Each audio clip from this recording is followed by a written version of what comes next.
When people think about 1950 seconds TV dinners, they often imagine bland, unhealthy meals served in flimsy trays. The common belief is that these meals were low quality, highly processed, and only popular because of convenience. But the truth is far more surprising and much more interesting.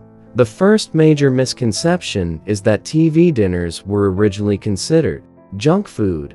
In reality, when they were first introduced, TV dinners were seen as modern, exciting, and even somewhat luxurious. They represented a major shift in how Americans approached food and technology. TV dinners first gained popularity in the early 1950s, during a time when television itself was becoming a central part of family life. The idea of eating a meal while watching TV felt futuristic. For many households, this wasn't just dinner, it was an experience. Another myth is that these meals were nutritionally empty. While they weren't perfect, many early TV dinners included balanced portions of protein, vegetables, and starch. Meals often featured roasted turkey, mashed potatoes, peas, and even desserts. Compared to many modern frozen meals, some of these early options were surprisingly well-rounded. It's also commonly believed that TV dinners were always mass-produced with poor ingredients. However, early versions often used real meats and simple recipes. The ingredients were not as heavily processed as people assume today. Packaging played a big role in their appeal. The iconic aluminum trays allowed different food sections to stay separate. This design wasn't just practical, it made the meal visually appealing and easy to heat. Another surprising fact is that TV dinners were not originally marketed toward busy individuals. Instead, they were promoted as a way for families to enjoy leisure time together. The convenience was a bonus, but the real focus was on lifestyle. People also assumed that TV dinners replaced home cooking overnight. In reality, the transition was gradual. Many families still cook traditional meals while occasionally enjoying TV dinners as a novelty.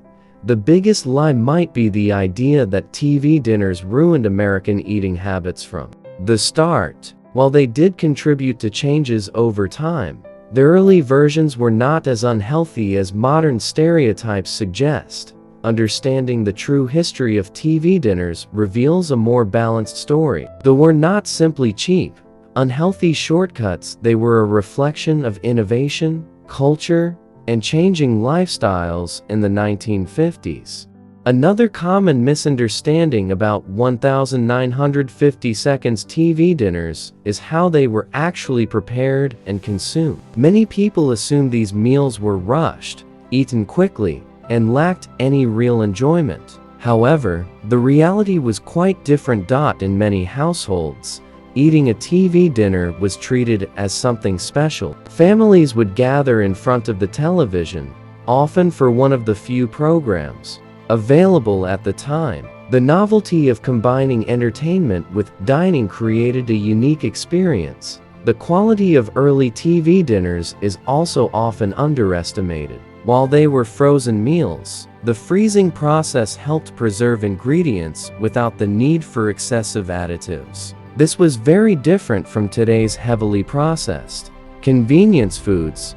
Another myth is that TV dinners lack variety. In fact, companies quickly expanded their offerings to include different meats, sides, and desserts. Consumers could choose from multiple meal combinations, which added excitement and variety. It's also believed that TV dinners were extremely cheap.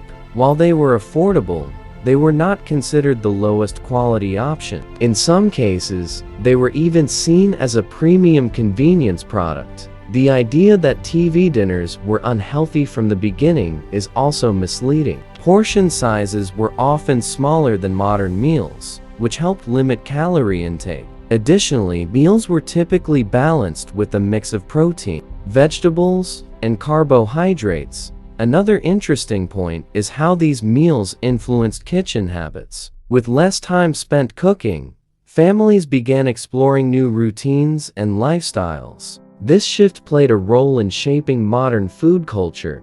Critics often blame TV dinners for the rise of processed food culture. While they contributed to this trend, they were only one part of a much larger change in society.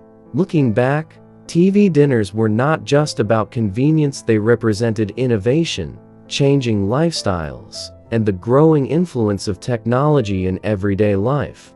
Understanding these details helps reveal the truth behind the myths and shows that TV dinners were more complex than people often assume. One of the biggest myths about 1950 seconds TV dinners is that they were nutritionally worse than traditional meals. While it's true that frozen meals are often criticized today, early TV dinners were surprisingly balanced. Most meals included a protein like turkey or chicken, a starch such as potatoes, and a vegetable side. This structure mirrored traditional home-cooked dinners. Another misconception is that these meals were full of artificial ingredients. In reality, food processing technology in the 1950s was not as advanced as it is today. As a result, many meals relied on simpler ingredients. The freezing process itself was actually a major advantage. It allowed food to be preserved without spoiling, reducing the need for preservatives. Another overlooked factor is portion control. Compared to modern fast food meals, TV dinners often had smaller portions, which helped prevent overeating. People also believe that TV dinners eliminated family interaction. While they did change how meals were experienced, they also created new forms of shared time. The convenience of TV dinners allowed families to spend more time relaxing together, even if it meant eating in a different setting. Another myth is that these meals were universally disliked. In reality, many people enjoyed them and looked forward to eating them. TV dinners were also part of a larger cultural shift toward modern living. They reflected the optimism and innovation of the post-war era. Understanding these aspects helps reveal that TV dinners were not simply unhealthy shortcuts, but part of a broader transformation in how people lived and ate. Another major myth is that TV dinners immediately replaced traditional cooking. In reality, many families continued to cook meals at home while occasionally using TV dinners for convenience. This balance allowed people to enjoy the benefits of both approaches. It's also important to understand the role of marketing. TV dinners were advertised as modern and exciting, which helped boost their popularity. The packaging design also played a significant role. The compartmentalized trays made meals visually appealing and easy to serve. Another misconception is that TV dinners were only for certain types of households. In reality, they were enjoyed by a wide range of people. The rise of TV dinners also reflected changes in gender roles. As more women began working outside the home, this shift increased the demand for convenient meal options. Despite criticisms, TV dinners helped shape the modern food industry.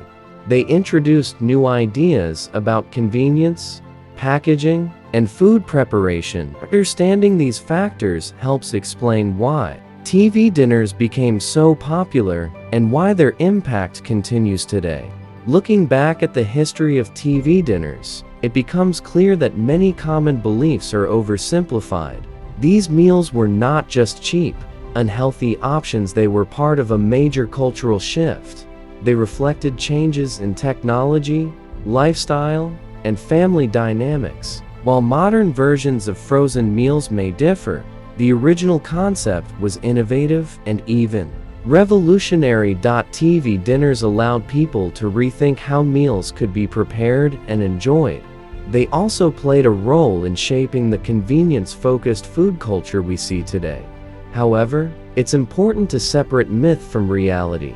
The early versions of TV dinners were more balanced and thoughtfully designed than many people realized. By understanding their true history, we can appreciate their role in shaping modern food habits. In the end, The story of TV dinners is not about decline, it's about change, adaptation, and innovation in the way people eat.